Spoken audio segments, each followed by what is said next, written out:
कुछ चीजें ऐसी हैं जिसके घर में उपलब्ध होने से घर में वास्तु दोष नहीं रहता, जैसे कपूर। आरती में आप कपूर जलाते हैं, ये कपूर वाक सिद्धि कर देता है। हवन में कपूर की आहुति का मतलब है वाणी सिद्ध। आरती कपूर होगा उसमें। और आपके घर में सुपारी, कुछ रोग हैं और असाध्य रोग हैं, ऐसे बहुत रोग हैं जिनका मैं यहां से नाम नहीं ले सकता, उसमें पूजा में सुपारी बहुत फायदेमंद है। बहुत बंदने सुपारी को गजानंद का रूप माना गया, इसको पूंगी फल कहते हैं। पूंगी फलम महादिव्यम, इसको महादिव्यता का रूप दिया है। पूंगी फलम महादिव्यम है पूंगी फल सुपारी।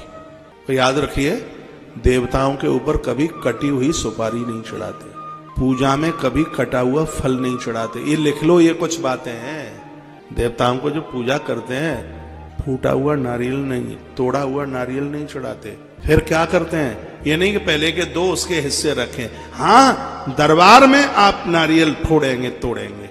याद रखिए, महादेव के ऊपर साबुत नारियल चढ़ता है और मां के दरबार में उसको दो भाग करके नारियल चढ़ाया जाता है।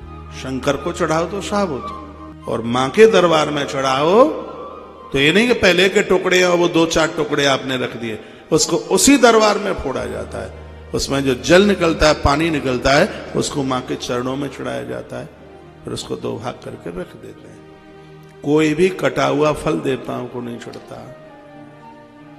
ये नहीं है केला आपके पास में 2 हैं और ये पूजा में आचार्य लोग 10 चौकियों की पूजा करा रहे, तो तोड़ तोड़ करके 1 टुकड़ा लगाएं। नहीं, ज्यादा नहीं है तो एक ही जगह 1 फल रख दीजिए, सभी देवता स्वीकार कर लेंगे, क्योंकि देवताओं के ऊपर चढ़ाया गया कभी झूठा नहीं होता। कभी कभी लोगों को क्या लगता है, हमारे मंदिर में 10 देवता बैठे हैं, अब एक थाली भोग की निकालेंगे, 10 निकालें। 10 निकालने की जरूरत ही नहीं है, एक ही थाली, एक थाल से भोग लगे। 10 क्या 10 लाख देवता हो तो भी एक ही थाली से, मंदिर में एक ही थाली सामने रखें, वो झूठा थोड़ा ही होता है। वो तो अलौकिक रूप है, वो झूठा का ही क्यों होगा।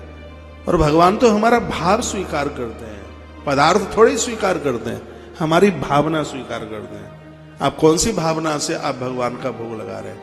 ये तो उदाहरण ऐसे ही समझ लीजिए, जैसे फूल, इसको मैं नाक से लगाऊं तो इसकी खुशबू मिल रही है, लेकिन इसका वजन कम नहीं हो रहा। भले इसको कोई तौल ले, सूंघने के बाद इसका वजन कम होने वाला नहीं है। उसी प्रकार से जब पदार्थों की थाली भगवान के सन्मुख पहुंचती है तो परमात्मा भाव की खुशबू ले लेते हैं, दाल रोटी चावल उतने के उतने ही बने रहते हैं। कभी ये ना सोचना कि भगवान ने तो भोग लगाया नहीं, उसने स्वीकार कर लिया है। भगवान भाव के भूखे, भाव का भूखाओं में भाव ही एक सार है, और भाव से भजते मुझे तो सच में भव से बेड़ा पार है। भगवान कहते हैं कि तुम ही निवेदित। भगवान को भोग लगाने से 3 चीजें मिलती हैं, सत्य, समर्पण और शांति। घर में शांति चाहते हैं, सब लोग एक दूसरे से मिलकर के रहें, नित्य भगवान का भोग लगाइए। दोपहर में लगाइए, शाम को दूध का लगा दें, सुबह मिश्री का, चिनोरी, बतासे का लगा दें आप। क्योंकि शाम को यदि आप रसोई का भोग लगाएंगे तो आपको नहा धोकर शुद्ध वस्त्र पहन करके ही रसोई बनानी पड़ेगी। तो आप सब गृहस्थी लोग हैं, आपके लिए संभव नहीं है। तो शाम को आप थोड़ा मिश्री का भोग लगा दीजिए, दूध का भोग लगा दिए। कुछ नहीं मिलता है तो तुलसी का पत्ता तो मिल जाएगा। कुछ भी ना मिले तो हाथ जोड़कर आंख बंद करके ही मानसिक भोग लगा दीजिए, वो तो इसमें भी राजी हो जाते हैं।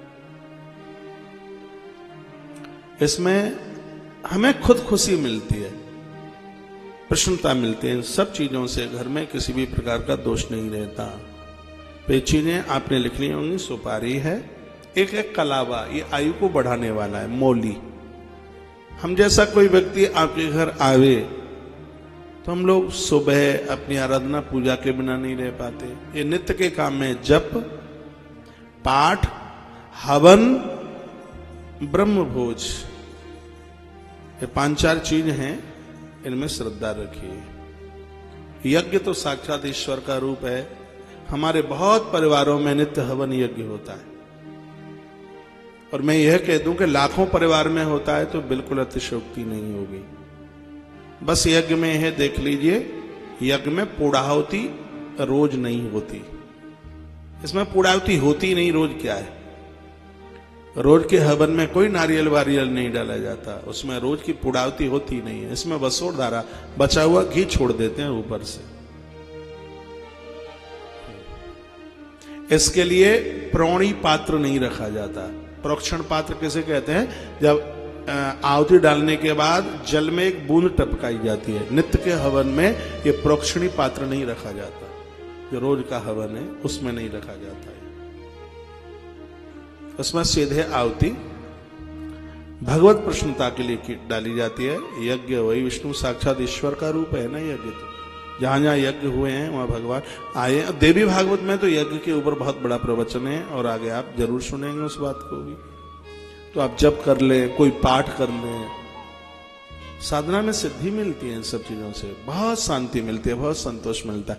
हम लोगों के नित्य के कार्य में ये, मेरी तो माला में मन के ही 1108 है